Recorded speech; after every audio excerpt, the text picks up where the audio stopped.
Hello car lovers, driving the 2024 Alfa Romeo Stelvio QUADRIFOGLio. You can tell that with the little clover. The Alfa Romeo Stelvio QUADRIFOGLio is the performance compact SUV that competes with X4M, for example. Many colors are available. Red calipers are a $750 option, and Alcantara raised seats are an extra $4,500.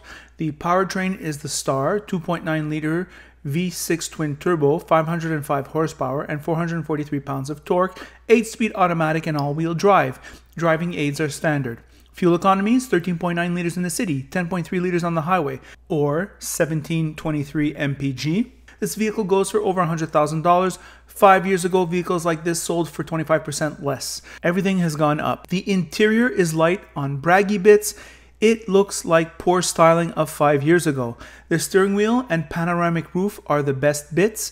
All this high-level mechanics and superior sporty chassis setup is expensive. The interior quality is the casualty. Sub 4 seconds 0 to 60 and over 280 km/h top speed. This match of performance and convenience is mind-numbing.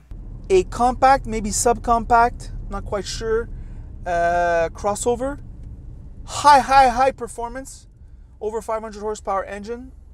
First an overview. We're back. What to say about this vehicle? Well, I have a few thoughts.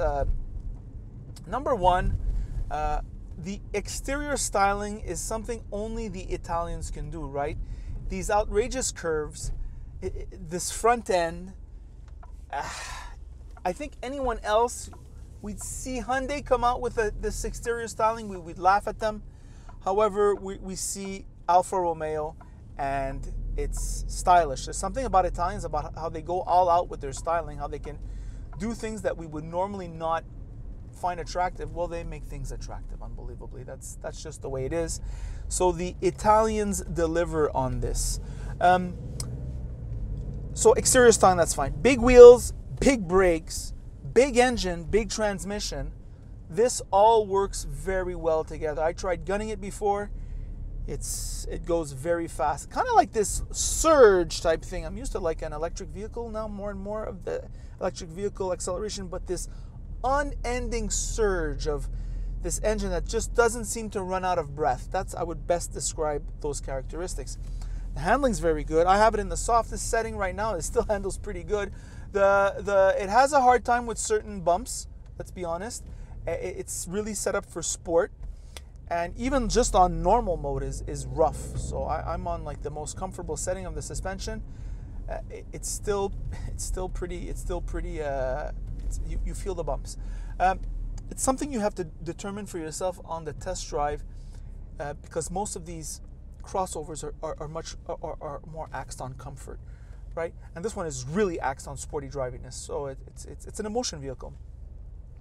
That's what I have to say about the drivetrain, suspension handling, and steering. On the inside now, well, you have to live with these vehicles every day. It doesn't matter if it's an emotion vehicle, you have to live with it every day. How does it fare for the daily routine? These seats are oddly comfortable. I think you can do at least an hour in them, and despite these tremendous bolsters, they're pretty good. The leather quality is slightly subpar, I would say.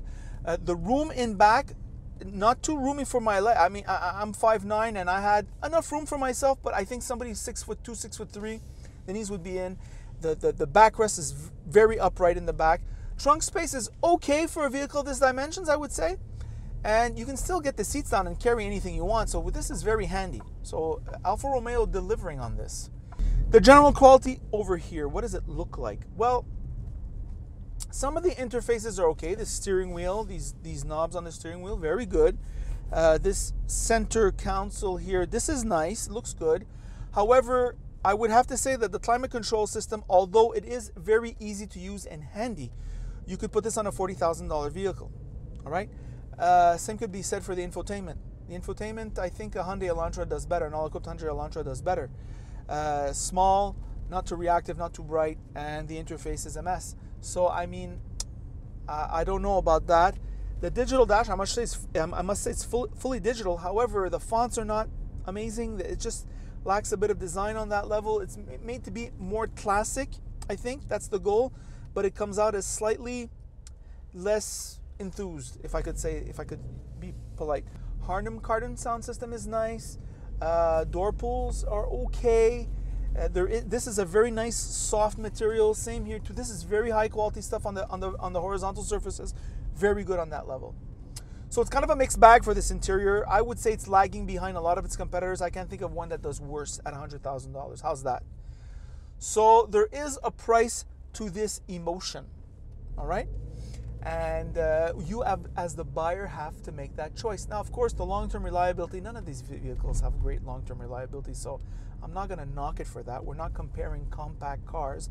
We're comparing hyper-performance cars. I would say maybe only Porsche has the long-term reliability, so I would buy none of them, including Stelvio. I would certainly lease it. That's I think the 4-year lease is perfect for this kind of vehicle and all its competitors. So that's my recommendation. Not a bunch of dealers here in the province of Quebec. Those are my thoughts.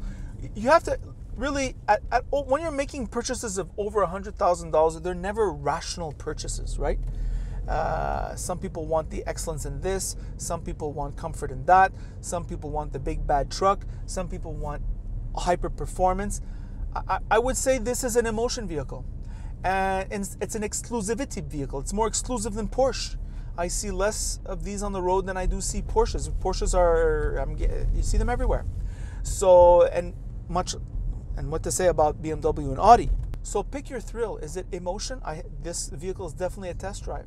It is a very emotional driving experience, and I'm enjoying it. But that and the look, that's where it shines. The rest, I would say, is behind the competitors. So there you have my review of the Alfa Romeo Stelvio QUADRIFOGLIO all-wheel drive 2024. By the way, if you like this video, like it. If you don't like it, don't like it. And if you really like it, well then, of course, you should subscribe. And that is it.